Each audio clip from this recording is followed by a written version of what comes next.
es el vaso o la botella de Leiden. Este experimento fue realizado en la Universidad de Leiden en 1746 por el holandés Peter van Puchenbroek. En este experimento se intentó almacenar cargas eléctricas en una botella de vidrio con agua.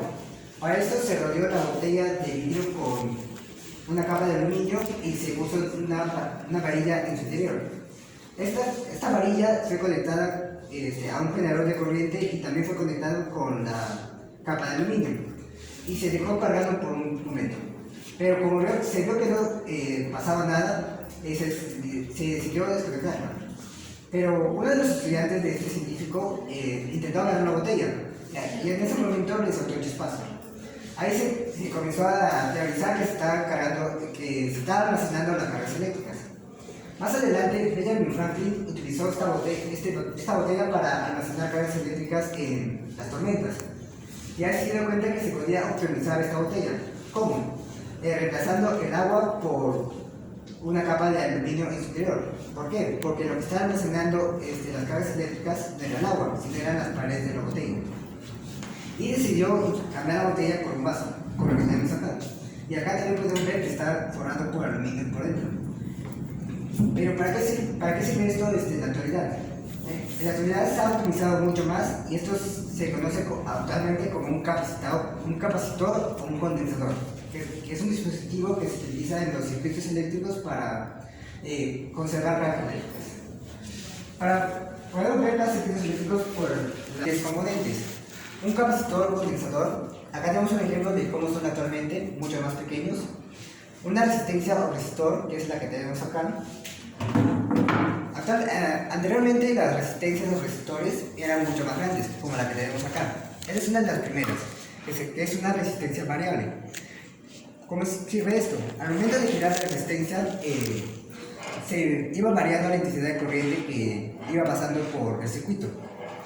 Y también, como último componente, tenemos lo que es un inductor o bobina. ¿Qué es esto? Es un cable enrollado, un cable de cobre o de cualquier otro material que está enrollado. Esto más adelante se explicará más a fondo en los experimentos, pero les voy adelantando que esto genera un campo magnético. ¿Para qué sirve este circuito? Este circuito lo podemos encontrar en los televisores o radios. Sirve como un filtro de audiofrecuencia. ¿Qué significa esto? Que recepciona todas las ondas que hay en el ambiente y solo deja pasar unas en específico. Y estas son las que captan la señal de los televisores, las radios, etc. Ahora les voy a pasar con mi compañera. El inventor Nikola Tesla.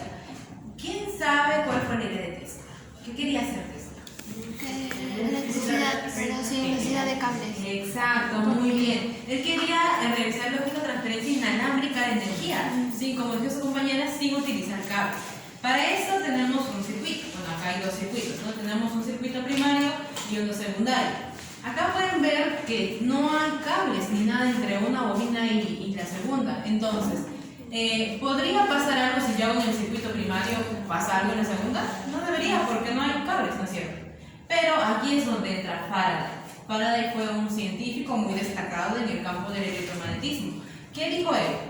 Cuando yo tengo una bobina primaria que se conecta a una fuente de corriente alterna, induce, tiene un campo, ¿cierto? Como un campo electromagnético que induce una fuerza electromotriz en una segunda bobina sin necesidad de cables. No, entonces acá también se va a generar una corriente sin tocarse.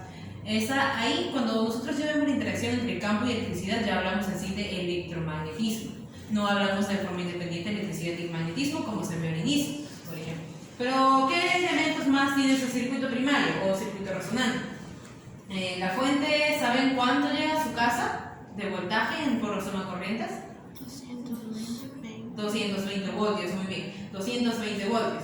Ese voltaje va a pasar por este y por este transformador. ¿Cuál es la función del transformador? La función del transformador, depende de para lo que nosotros lo utilicemos. Por ejemplo, en los celulares es para bajar los 220 voltios a 5 voltios, que es lo que utilizan los celulares para cargarse. Pero en este caso la función de este va a ser incrementar el voltaje. Vamos a tener 220, vamos a tener mucho más. ¿Qué más tenemos? El espargado. El espargado está conformado por dos electrodos que están separados. Y ahora yo les pregunto, si están separados, ¿podrían conducir la electricidad electricidad? ¿Por qué? Si están separados. No debería en principio, no debería. Y acá tenemos un capacitor. Este capacitor se llama capacitor de placas paralelas, pues ya, bueno, verán, ¿no? Por la configuración que tiene, pero este es un sucesor de un experimento que tenemos aquí, que ya lo expuso mi compañero. ¿Cuál es? Botella de Leyden. Leyden, ¿por qué? Fue en la universidad donde se desarrolló, pero este pues está mejorado, ¿no? Una versión mejorada. Entonces, ¿cómo es el flujo de corriente? ¿Cómo es la configuración? 220 voltios de toma corriente, se incrementa el voltaje mucho más, pasa una corriente, se almacena aquí, que es la función del capacitor, almacenar cargas por las cargas eléctricas. Una vez que se haya almacenado suficiente cargas eléctricas, acaba de haber una tensión. Cuando esa tensión supera la capacidad eléctrica del aire, ¿a qué me refiero? Que va a ser muy alto el voltaje, que va a ser capaz de producir un arco eléctrico, o sea, van a ver allí una chispa. ¿Y qué va a hacer esa chispa? Actuar como un conductor. O sea, de que al principio no se podía, porque había una separación, no había nada, se va a formar un arco eléctrico y va a pasar por allí la corriente. Pasa por allí la corriente, empieza el fenómeno de resonancia, va a haber una igualdad de resonancia entre el circuito, la frecuencia natural del circuito y el generado por el alto voltaje. La corriente va a ser mucho más alta, el voltaje va a incrementar, o sea, aparte del transformador va a haber resonancia y va a incrementarse aún más el voltaje. Induce por Faraday, va a haber una fuerza electromotriz de la primaria y de secundaria sin necesidad de cables ni nada, y va a haber acá también una diferencia de potencial, es decir, se va a inducir el aire, van a ver también una chispa. Ahora, ¿qué otro fenómeno podemos ver aquí? Si tenemos un fluido, ¿se debería encender o no? Sí. ¿Por qué? Porque, bueno, tener lo único y la física, no lo dice la física, pero lo respalda, ¿no? Y, a ver, ¿alguna vez han visto una esfera de plasma? Una esfera de plasma donde le ponen un voltaje y acá se forman